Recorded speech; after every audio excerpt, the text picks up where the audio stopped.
Aleluia. Graça e paz a todos os irmãos, amém?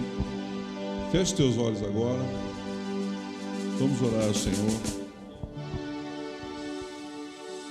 Louvado Senhor e engrandecido o teu nome, porque aqui, Senhor, tu és adorado.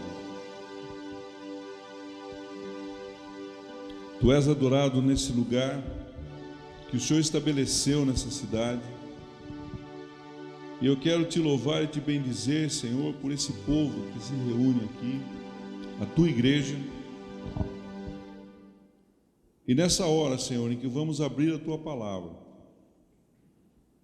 ela é lâmpada para os nossos pés, ela é luz para o nosso caminho, e que ela seja, Senhor, como um copo de água fresca para a alma sedenta, que ela seja como pão para aquele que tem fome, mas também, Senhor, que ela se torne a espada aguda de dois fios, a ponto de dividir alma e espírito, juntas e medulas, e trazer à luz as intenções e propósitos de cada coração, que nós sejamos desestruturados no nosso homem natural pela tua palavra, para que o Senhor fale conosco, para que o Senhor nos molde, Senhor, para que a tua vontade seja estabelecida em cada vida que está aqui, e que seja o Senhor a falar, e não o homem,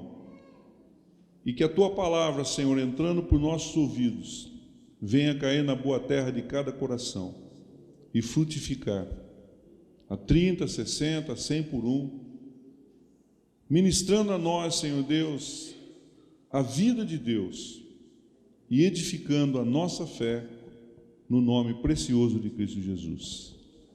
Amém. Pode se sentar.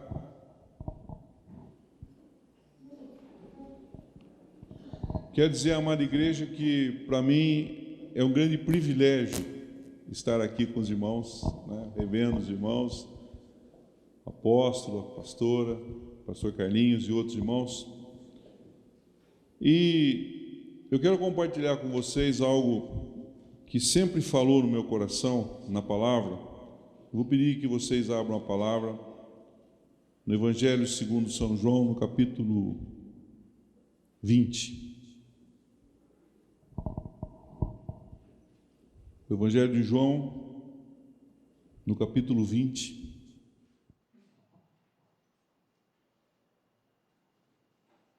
Eu tenho aprendido e louvo a Deus que nós vivemos nesse século e somos privilegiados, porque a obra redentora do Senhor Jesus já está consumada. Amém? Nós vivemos num tempo em que na história da humanidade o Senhor Jesus já realizou a redenção. Na antiga aliança, as pessoas viam pela fé. Nós já temos isso consumado em nossas vidas. E eu costumo dizer que na nova aliança, na época da graça, a Bíblia não tem mais nenhuma promessa para nós. Quem sabia disso? A gente fala, não, tantas mil promessas, né? Todas as promessas da Bíblia se tornaram uma herança, a herança dos santos. Posso ouvir um amém, igreja? Amém. Tudo o que está prometido hoje é uma herança nossa. O que é uma promessa? Uma promessa é algo que pode se realizar ou não. O que é uma herança? Herança é um direito legal adquirido. Você tem uma herança. Olha para o seu irmão que está do seu lado, fala para ele: irmão, você tem uma herança. E essa herança foi vindicada com o sangue de Jesus. Amém? A obra já está consumada. Nós temos uma identidade. Nós somos o povo de Deus. Nós somos cristãos, né? Cristão significa ungido, Cristo ungido. Amém? Essa é a sua identidade. E eu gostaria de compartilhar com vocês o que aconteceu aqui em João, capítulo 20, quando Jesus acabara de ressuscitar dos mortos. Os discípulos haviam se reunido numa casa com portas fechadas, com medo dos judeus. No capítulo 19, João começa a narrar, ele estava presente, ele foi testemunha ocular dos fatos. Diz assim no versículo 19 de João 20: chegada, pois, a tarde daquele dia, o primeiro da semana, e cerradas as portas, onde os discípulos, com medo dos judeus, se tinham ajuntado, chegou Jesus, pôs-se no meio e disse-lhes: paz seja convosco. E dizendo isso, mostrou-lhes as mãos e o lado, de sorte que os discípulos se alegraram vendo o Senhor. Disse-lhes, pois, Jesus outra vez: paz seja convosco. Assim como o Pai me enviou, também eu vos envio a vós. E havendo dito isto,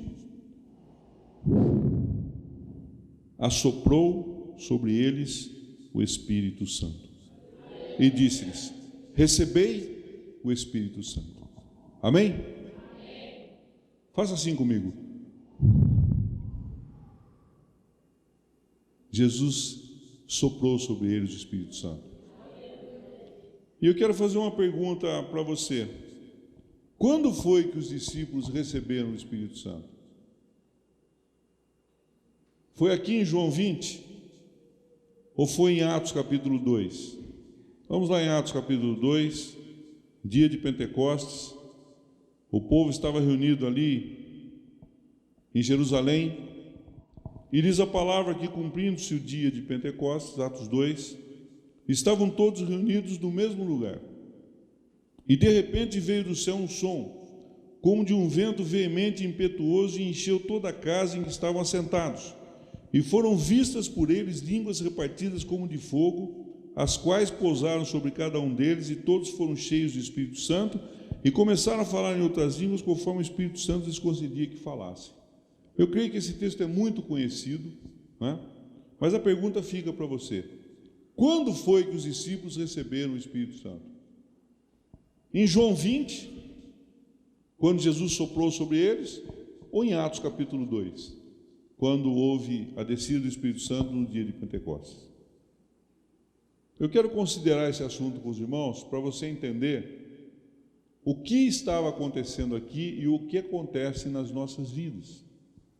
Para que a gente compreenda isso, nós vamos nos remeter ao início da criação, Gênesis, lá no comecinho da Bíblia.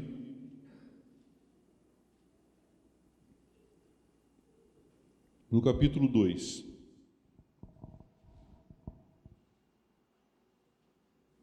Gênesis capítulo 2. O versículo 7 narra como o homem foi formado por Deus. Gênesis 2:7. Formou o Senhor Deus o homem do pó da terra e o quê? Soprou em seus narizes o fôlego de vida, e o homem foi feito alma vivente. Então, lá na criação do homem, quando o homem foi feito, aqui fala do pó da terra, significa que o homem foi feito de todos os elementos que existem na terra. Se você analisar o corpo humano, tem todos os elementos da química presentes no corpo humano. Se o homem fosse morar em Marte, ele seria feito do pó de Marte, mas Deus escolheu a terra, então o homem foi feito do pó da terra. Então havia ali um ser criado, feito, ainda sem vida, e o Senhor então soprou o fôlego da vida. Então, no hebraico, a palavra é ruach, no grego é pneuma, que significa espírito, fôlego, fôlego da vida. E aqui o homem foi feito alma vivente. Então, da junção do espírito com o corpo, o homem foi feito alma vivente, tendo a consciência e criado como nós somos hoje. Amém? Só que nós sabemos o que aconteceu. As pessoas conhecem, eu não quero entrar nesse assunto, só citar, houve a tentação, houve a queda do homem, né? O homem desobedeceu a Deus, e é interessante que quando a Bíblia narra sobre a queda do homem, Paulo, escrevendo a Timóteo, diz o seguinte, que a mulher, sendo enganada, caiu em tentação, mas o homem não. Adão pecou porque quis, esse que foi o problema. Todo mundo acha que Adão foi enganado. Não, Adão sabia o que estava acontecendo. Ele decidiu, por vontade própria, tomar e comer do fruto da árvore do conhecimento do bem e do mal, desobedecendo a Deus. O pecado foi a desobediência. E aí o homem perdeu a vida. Havia sido soprado sobre ele o fôlego de vida. Deus deu do seu espírito a ele. Tanto é que quando a gente começa a ler o livro de Gênesis, quando houve lá aquele pecado que está registrado um pouquinho mais à frente, em Gênesis 6, que fala da corrupção geral do gênero humano, os homens começaram a multiplicar-se sobre a face da terra, e lhe nasceram filhas, viram os filhos de Deus que as filhas dos homens eram formosas, e tomaram para si mulheres, todas as que escolheram. Então disse o Senhor: não permanecerá o meu espírito para sempre com o homem, porque também é carne. E aí Deus reduz a vida do homem para 120 anos. Adão tinha a eternidade. Quando ele pecou, ele perdeu a vida. No momento que Adão desobedeceu a Deus, ele morreu espiritualmente. A morte espiritual é a separação de Deus. A consequência dessa morte espiritual, 900 e tantos anos na frente, Adão morreu fisicamente. Mas depois a vida aqui é reduzida para 120 anos. E aí Deus começa a se mover na história. Por quê? Porque muita gente também pensa que a graça de Deus só existe na nova aliança, mas ela existiu desde o começo. Quando Adão e Eva pecaram, a palavra ensina que eles fizeram aventais de folhas de figueira para cobrirem a sua nudez. Quando Deus chegou ali no Éden, na viração do dia, e pergunta: Adão, onde estás? Adão se escondeu. Ele fala: Adão, onde estás? Eu tive medo e me escondi. Mas o que você fez? Deus sabia, mas eles haviam feito aventais de folhas de figueira para cobrir a sua nudez. A nudez dele não era a nudez física somente, era a nudez espiritual. Eles estavam desprovidos de justiça. As vestes na Bíblia simbolizam a justiça. Querem ver a graça de Deus aí? Abra lá em Gênesis 3, 21.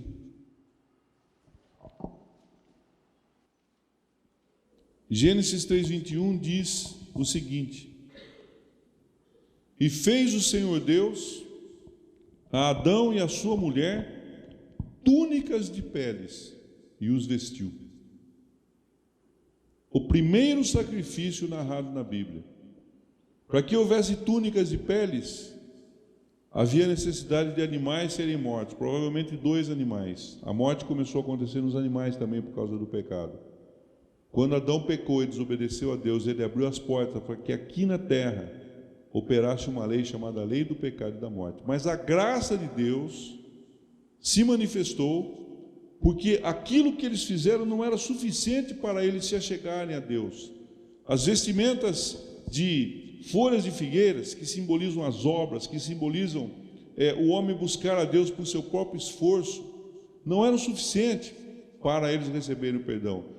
Então Deus sacrificou 2 animais, apontando já para o sacrifício do Cordeiro de Deus, Jesus, e vestiu aquele homem, aquela mulher, doando novamente a justiça de Deus àqueles homens, àquelas pessoas. Vocês estão entendendo isso? Posso ouvir um amém? Mas o homem estava desprovido da vida. E aí Deus se move na história da humanidade, e a gente vai passar um pouquinho para frente, e Deus então chama um homem de nome Abrão. Fale comigo, Abrão. Abrão, ele vivia numa terra de idolatria, com pessoas que cultuavam outros deuses, e Deus o chamou porque Deus quis. Ele não tinha nada especial, mas tinha uma coisa que ele fez: sai da tua terra, sai da tua parentela e vai para o lugar que eu te mostrarei. E ele obedeceu. A obediência, meus amados, é o que agrada o coração de Deus. Amém? Amém. E aí Deus começa a se relacionar com ele, e Adão, ele já no capítulo 17, da idade de 99 anos, havia sido prometido a ele um descendente que abençoaria todas as famílias da terra. Deus disse a Abrão: eu sou o Deus Todo-Poderoso, anda na minha presença e ser perfeito, no versículo 1. Porém a minha aliança entre mim e te multiplicarei grandissimamente. Por que Deus disse isso? Porque como ele havia recebido a promessa de um filho, ele tentou, junto com Sarai, a sua mulher, gerar um filho. Naquela época era costume dos povos, quando a mulher era estéril, ela tinha escravas, tinha servas, ela podia dar uma serva ao Senhor, e a serva concebia e o filho era como se fosse dela. Ou seja, o casal quis ajudar Deus a cumprir a sua promessa. Olha para o seu irmão que está do seu lado e fala para ele: meu irmão, fala para ele bem alto: meu irmão, o nosso Deus é o El Shaddai, o Todo-Poderoso. Para ele cumprir a promessa,